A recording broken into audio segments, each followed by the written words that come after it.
Okay, in this session we will write another algorithm to solve a mathematical problem. If you don't know this algorithm already, that's fine. It's more for the purpose of demonstrating if you know a solution, how do you come up with the algorithm to tell a computer how to solve it. Okay, the algorithm is for finding the greatest common divisor or the highest common factor. It's known under two names of two positive integers m and n. Okay. So this is an algorithm you probably know. How do you solve this? Let's first try a naive solution, and before writing an algorithm, let's see what do I mean by the simple solution of GCD. Okay. So you are asked to find the greatest common divisor of m and n. Take the smaller number n, and now you start looking for each number k between 1 and n. Remember that n is the smaller number. In descending order, do the following. What you do is, if k divides m and n, then k is the greatest common divisor of m and n, and this is obvious by the definition of greatest common divisor. If k divides m and n, then it is obviously a divisor of m and n. Also, we are coming in descending order. We start from n and go down to 1. So the first divisor that you hit when you go down is going to be the greatest common divisor of m and n. Okay. So this algorithm obviously works. It will compute the GCD correctly, but it is very slow. Okay. And think about very large numbers m and n, and you will see that it may go n steps before reaching the correct GCD. So compute the GCD of two very large numbers which are relatively prime to each other. That means that the GCD of m and n are 1. Now if you pick such a pair, this algorithm will compute the GCD correctly, but it will take n steps because you have to go down all the way from n to 1 before you will hit the GCD. Okay. Can we do better? There is a faster way, and it's a very old algorithm. The algorithm is due to Euclid. We will see a slightly modified version of that algorithm.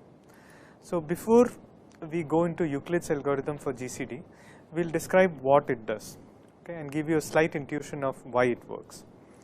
So consider the GCD of 8 and 6. Okay. Now you can consider two rods, one of length 8 and another of length 6. Okay.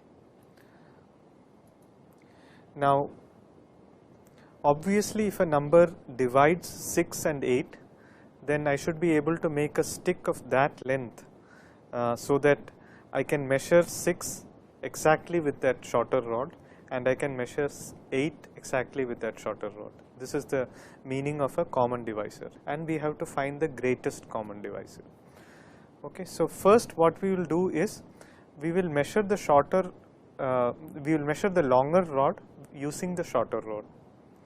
Now it may not measure the longer rod exactly. For example, in this case, 6 does not measure 8 exactly. Okay, there will be a small piece of length 2 left over.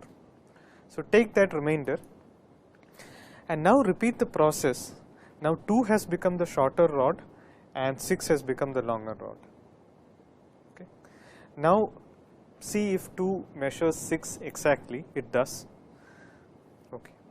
So you are done, and then you can say that 2 is the GCD of 8 and 6.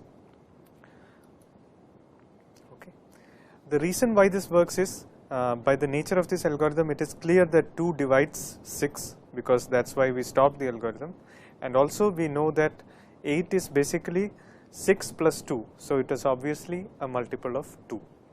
Okay. So it is a common divisor, and with a slightly more elaborate argument, we can argue that it is the greatest common divisor.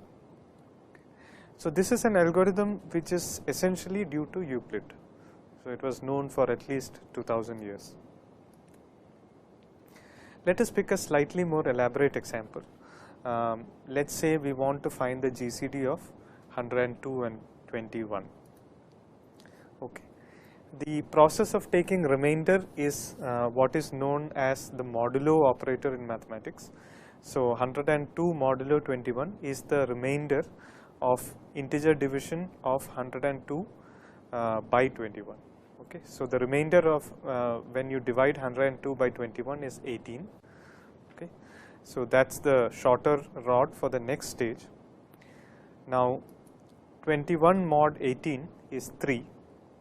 Okay, and that becomes the rod for the next stage, the shorter rod for the next stage, and 18 mod 3 is 0. That's when you stop the algorithm. So when the modulo operator gives you 0 result, that means that the shorter number exactly divides the larger number. That means that the shorter number is a divisor of the larger number. Okay, and you stop the algorithm. Now you say that GCD of 102 and 21 is 3. Okay. So this is a slight modification of the classical Euclid's method for GCD, and so it is based on the following simple fact which we have described, and you can prove this mathematically as well. So suppose you take two positive numbers a and b, where a is the larger number, then GCD of a and b is the same as GCD of b and the remainder when you divide a by b. Okay, so it is written by the equation GCD of AB is GCD of B comma A modulo B. Okay, the modulo operator is represented as the percentage sign because this is the convention that we will use in C. And this equation can be seen by our previous slide. A was the bigger rod, B was the shorter rod. This was the first stage. The second stage was when B is the shorter rod, and the shorter rod for the next stage is given by the modulo operator. Okay.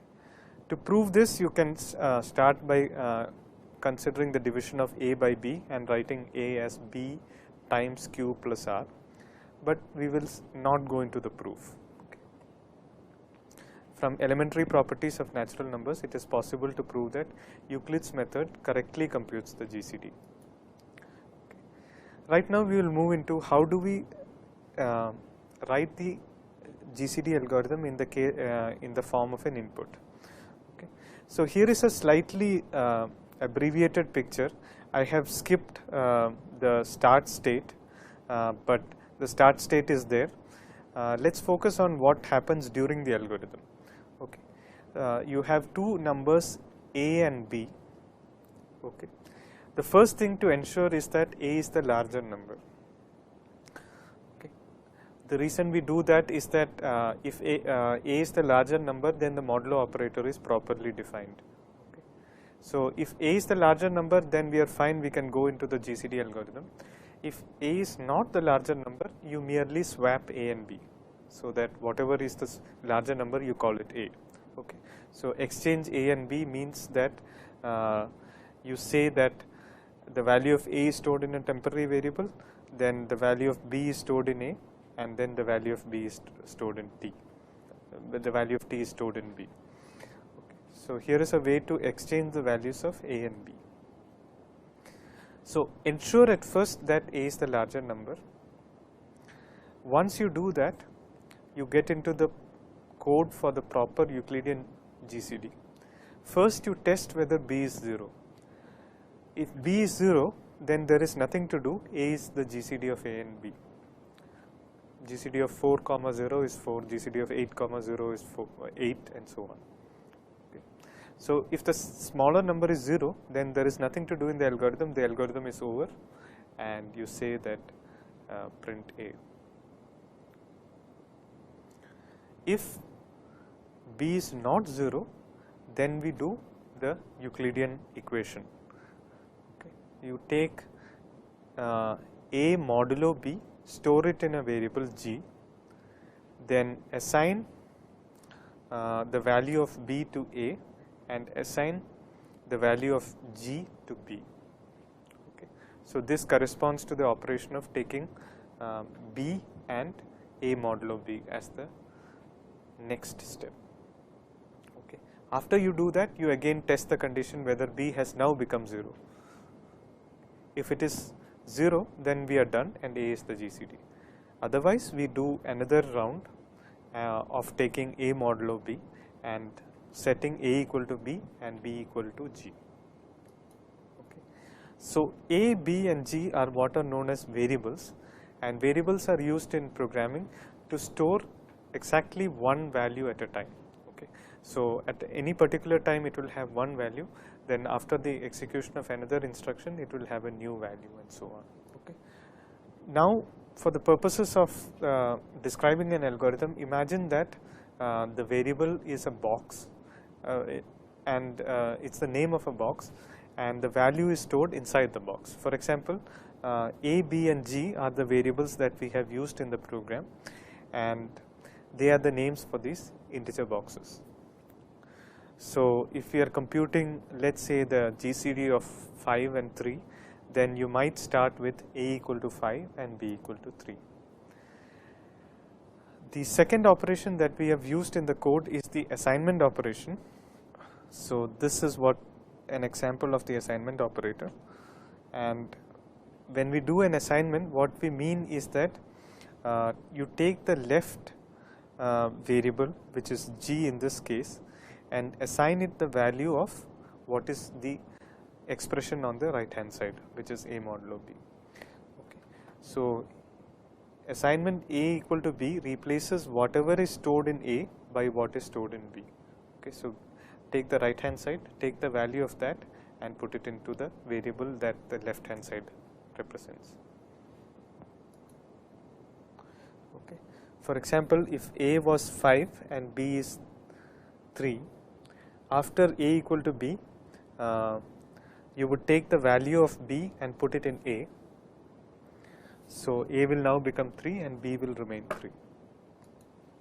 Another small thing that we have used in the code is sequential assignment. So, if you write a bunch of statements one after the other, let's say separated by semicolons, then this means that the instructions are to be executed one after the other in sequence. So, first you do G equal to A modulo B, then you do A equal to B, and after that you do B equal to G.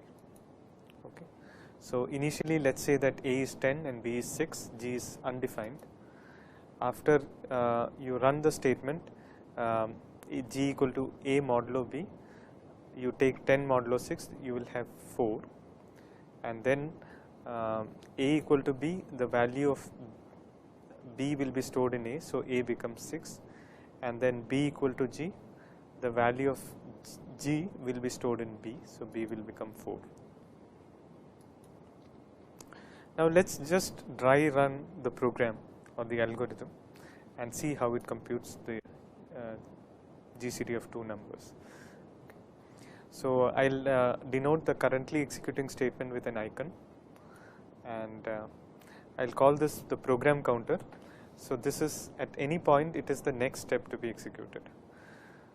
Initially it is at the beginning of the code where you take the input, and we will have 3 variables which will represent the current state of a program. Okay. So, suppose you want to compute the GCD of 8 and 6. Okay. So, you have A equal to 8, B equal to 6, you know that A is greater than B, so you proceed.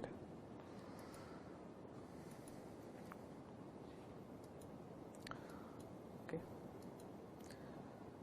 Now, you test whether B is 0. So, since B is non-zero, you go into the main body of the loop. So, you do G equal to A modulo B, A equal to B, B equal to G, this step once. So, you will end up with A is now 6, B is 2 and G is 2. Okay. You again come back to the decision and test whether B is 0 or not. B is not 0. So, you go back into the body of the loop again. So, you have G to be A modulo B. So, 6 modulo 2 should be 0, and then you do A equal to B and B equal to G, you will have A equal to 2, B equal to 0 and G equal to 0. At this point B is now 0, so you say that A is actually the GCD of three numbers, of the numbers 8 and 6. Okay. So you can ensure that it computes the GCD correctly.